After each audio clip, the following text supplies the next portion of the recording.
Professor Kothapalli Jayashankar మానవ వనరుల అభివృద్ధి వేదిక పక్షాన మరియు తెలంగాణ భాషా సంస్కృత శాఖ సౌజన్యంలో భూపతి కృష్ణమూర్తి సేవా సమితి సహకారాలతో పలు స్వచ్ఛంద సంస్థల సహకారాలతో ప్రొఫెసర్ జయశంకర్ 92వ జయంతి ఎస్డిఎల్సిలో కాకతీయ యూనివర్సిటీ ఎస్డిఎల్సిలో women engineering and technology seminar హాల్లో 6వ తారీఖు ఆగస్టు ఆయన జయంతి రోజున సుమారు 400 పైచీలు ఫోటోలు ఆయన పుట్టినప్పటి నుంచి వెళ్ళి అంటే బాల్య నుంచి వెళ్ళి మరణించేంత వరకు తను చేసిన ఉద్యోగరీత్యా ఉద్యమాల రీత్యా మేము సేకరించిన ఫోటోల ప్రదర్శన నిర్వహిస్తున్నాము. నా పేరు డాక్టర్ కొనతం కృష్ణ, ప్రొఫెసర్ జయశంకర్ మానవ వనరుల అభివృద్ధి వేదిక కన్వీనర్ని. ఈరోజు ప్రెస్ ముఖంగా సమస్త తెలంగాణ ప్రజలకు, ప్రజా సంఘాలకు, కర్షక కార్మిక సంఘాలకు, విద్యావంతులకు, మేధావులకు, డాక్టర్లకు, ఇంజనీర్లకు, లాయర్లకి, విద్యార్థులకు, ముఖ్యంగా ప్రెస్ ఫీల్డ్లో ఉన్న మీ అందరికీ మా సంస్థ పక్షాన ఫోటో గ్యాలరీకి ఆహ్వానిస్తున్నాము. జయశంకర్ గారు మర్కజ్ హై స్కూల్లో చదువుకున్నప్పుడే ఒక పోరాట పటిమ చెప్పిన విషయాలు ఈరోజు గుర్తు చేసుకోవాల్సిన పరిస్థితి మాకు వస్తుంది. నాన్ముల్కీ ఉద్యమం 1952లో అయినప్పుడు ఆయన వయసు 18 ఏళ్ళు. అప్పుడు చిన్ననాటి చేసిన పోరాటం ఆనాడు గుర్తు చేసుకొని తెలంగాణ ఎలా దగాబడ్డది, నీళ్లు, నియామకాలు, నిధులు ఎలా దోచుకెళ్తున్నారనే పరిస్థితి ఆనాడు కంటికి కట్టినట్టు లెక్కలతో సహా కేంద్ర ప్రభుత్వానికి, రాష్ట్ర ప్రభుత్వానికి సమర్పించిన రోజులు ఈ రోజు గుర్తు చేసుకోవాల్సిన పరిస్థితి మనకు వస్తుంది. ముఖ్యంగా కొత్తపల్లి జయశంకర్ మానవ వనరుల అభివృద్ధి వేదిక ఈ తరానికి, రాబోయే తరానికి, ఏ తరానికైనా జయశంకర్ గారు చేసిన త్యాగము, సేవలు ఏ ఒక్కరి వ్యక్తి వచ్చి అడిగినా కూడా ఏంటి తెలంగాణ అసలు ఎందుకు అన్నా కూడా ఒక వ్యక్తికైనా తెలంగాణ వెనుకబడతానని చెప్పిన వ్యక్తి ప్రొఫెసర్ జయశంకర్ గారు. పెళ్లి చేసుకుంటే ఉద్యమానికి దూరం అవుతాను అని చెప్పేసి పెళ్లి చేసుకోకుండా ఉద్యమాన్నే నడపాలనే ఒక బలమైన ఆకాంక్షతో చివరిగా ఆయనకు క్యాన్సర్తో చనిపోయిన విషయం జగమెరిగిన సత్యం. కాబట్టి నమస్కారం. కొత్తపల్లి జయశంకర్ మానవ అభివృద్ధి వేదిక సంస్థ కన్వీనర్, కృష్ణ గారు కార్యక్రమం చేపట్టడం అనేది చాలా అభినందనీయం. అభినందిస్తున్నాను. ప్రొఫెసర్ జయశంకర్ గారు మరి జీవితాంతం అంకితం చేసి తెలంగాణ సాధించడానికి దోహదపడ్డ తెలంగాణ కృషిని ఫోటో ఎగ్జిబిషన్ ద్వారా ఏర్పాటు చేయడం ద్వారా రాబోయేటువంటి తరాలకు సమాజానికి ఉపయోగపడేటువంటి మహనీయుల ఆలోచన విధానాలను అందించేయాలి. ఫోటో ఎగ్జిబిషన్ ఉపయోగం ముఖ్యంగా తెలంగాణలో జరిగినటువంటి అన్యాయాన్ని జయశంకర్ గారు ఎత్తి చూపారనేటువంటి విషయం, ఆ విషయాలు ఫోటో ఎగ్జిబిషన్ ద్వారా విద్యార్థులు, ఉద్యోగస్తులు, మేధావులు సమాజంలో ఉండేటువంటి అన్ని వర్గాల ప్రజలు అర్థం చేసుకోవాలి. ఒక మంచి సమాజ నిర్మాణానికి అది ఉపయోగపడేటువంటి వ్యక్తులు జయశంకర్ సార్ ఆలోచన తీసుకుని ఉపయోగపడుతుంది. భవిష్యత్తులో సమాజంలో ఏ రకమైనటువంటి అన్యాయం జరిగినా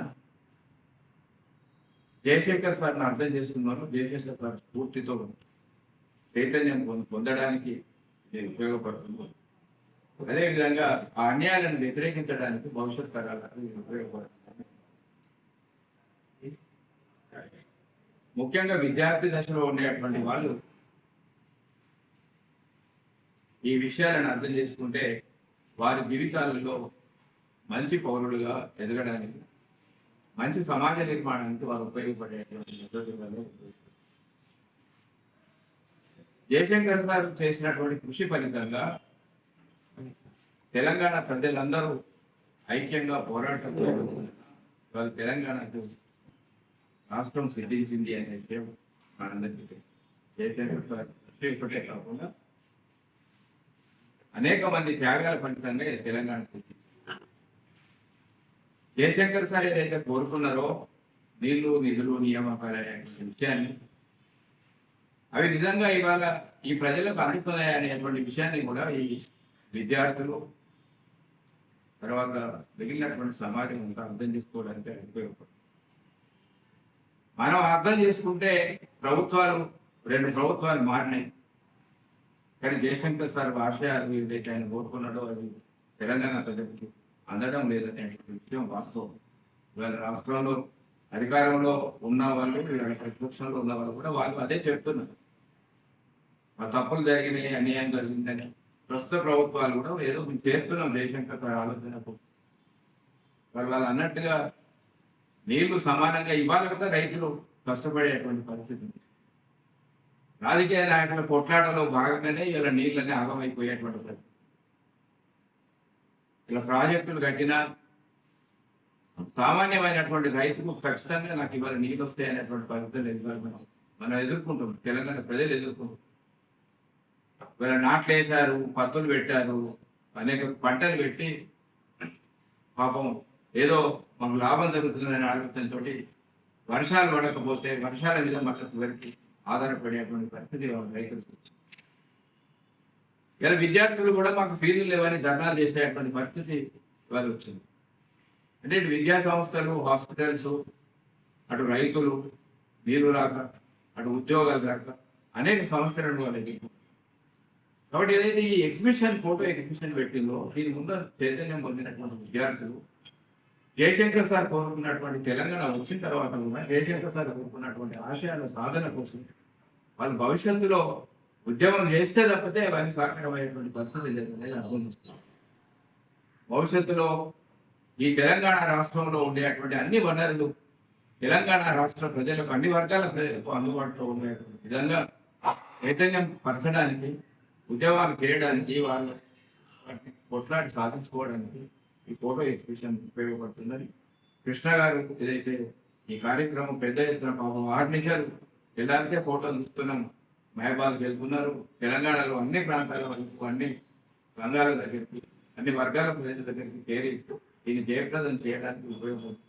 నేను అనుకుంటా ఇది 6వ తారీఖు, ఆగస్టు 6వ తారీఖు నాడు ఏర్పాటు చేస్తే 2 రోజులు నడిచిన తర్వాత 1 సంవత్సరమే కాదు, చాలా సార్లు కూడా చాలా సందర్భాలలో జయశంకర్ సార్ ఫోటో ఎగ్జిబిషన్ ఆయన జీవితాలకు సంబంధించినటువంటి అంశాలు, ఉద్యమ స్ఫూర్తి, ఉద్యమంలో ఏ రకంగా ఉద్యమం తీసుకొచ్చింది, తెలంగాణ ఎట్లా చెప్పడానికి చాలా మంది నుంచి కృష్ణ గారికి చాలా రిక్వెస్ట్ వస్తాయి. భవిష్యత్తులో కూడా ఫోటో ఎగ్జిబిషన్ చాలా సంబంధించిన వారికి ఎక్కువ భవిష్యత్తులో భారం పడేటువంటి పరిస్థితులు ఉంటాయని ఇది ఒక మంచి కార్యక్రమం చైతన్యం చేయడానికి, ప్రజలను చైతన్యం చేయడానికి, ముఖ్యంగా భావితరాలను, అధ్యాపకులను, విద్యార్థులను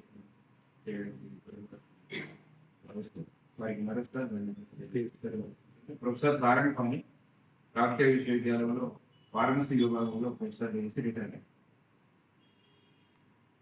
రాజ్ మహమ్మద్ కాకతీయ యూనివర్సిటీ SGLC దగ్గర మహిళా ఇంజనీరింగ్ కాలేజీలో 6వ తారీఖు నాడు జయశంకర్ గారి 92వ జయంతి ఉత్సవాల సందర్భంగా ఫోటో ఎగ్జిబిషన్ నిర్వహించడం జరుగుతుంది. ఈ దేశంలో చిన్న చిన్న రాష్ట్రాలు కనుక విభజన చెందితే ఆర్థికంగా ఎదగడానికి అవకాశం ఏర్పడుతుందని, తెలంగాణ అన్ని రకాల వెనుకబడిందని, మరి సామాజికంగా, ఆర్థికంగా, రాజకీయంగా తెలంగాణ వాళ్ళు వెనుకబడిపోతున్నారు. తెలంగాణ అభివృద్ధి కావాలి అంటే ప్రత్యేక తెలంగాణ రావాల్సిందే అని నిరంతరం కష్టపడి అనేక వ్యాసాలు, అనేక ప్రసంగాలు, అనేక ఉద్యమాల కార్యక్రమాలు, ఆర్ఎస్ఎస్ నుంచి ఆర్ఎస్సి వరకు, తెలంగాణ ఐక్యవేదిక అని, తెలంగాణ జనసభ అని, తెలంగాణ డెవలప్మెంట్ ఫోరం అని, ఇలాంటి అనేక రకాలైన వేదికను తయారు చేసి నిరంతరం ఆయన ఉపన్యాసాల ద్వారా ప్రజలందరినీ సమైక్యపరిచి సకల జనుల సమ్మె వచ్చేంత వరకు ఆయన యొక్క ఉపన్యాసాలు, ఆయన యొక్క వ్యాసాలు ప్రజలలో అవగాహన కలిగించడం ఏర్పడ్డది. కాబట్టి ప్రజలు ఈ ఉద్యమానికి ఏ విధంగా, తెలంగాణ రావడానికి ఉద్యమానికి ఏ విధంగా వచ్చిందో, ఎట్లా ఈ ఉద్యమం వచ్చింది, ఎట్లా తెలంగాణ ఏర్పడ్డది, తెలంగాణ రావడానికి ప్రధాన కారణాలు ఏమైంది, తెలంగాణ ఏ విధంగా వెనుకబడి ఉన్నదో అన్ని విషయాలన్నీ కూడా జయశంకర్ మొదటి నుంచి కూడా, సింగపూర్ నుంచి కూడా ఆయన తెలంగాణ మీదనే జీవితం అంతా ఆయన జీవితాన్ని ధారపోసిండు. అది గుర్తుంచుకొని అందరూ ముందుకు రావాలి. తెలంగాణ ఉద్యమకారులతో పాటు మహిళా సంఘాలన్నీ కూడా ఈరోజు ఆయన చేసిన కృషి గురించి మనం ఆలోచించవలసిన అవసరం ఉంది. చాలా మంది చెప్పుకుంటారు, నా వల్లనే తెలంగాణ వచ్చింది, నేనే కష్టపడ్డా, నేనే ఏం చేసిన అంటున్నారు. కానీ ఆయన జీవితంలో 69 నుంచి ఫోటోలు ఉన్నాయనే. నెహ్రూతో మాట్లాడిన ఫోటో మనం చూస్తే ఆయన జీవితం యొక్క ఆ ఫోటోలు ఆనవాలుగా కనిపిస్తున్నాయి. అలాంటివన్నీ ప్రజలందరూ చూడాలి.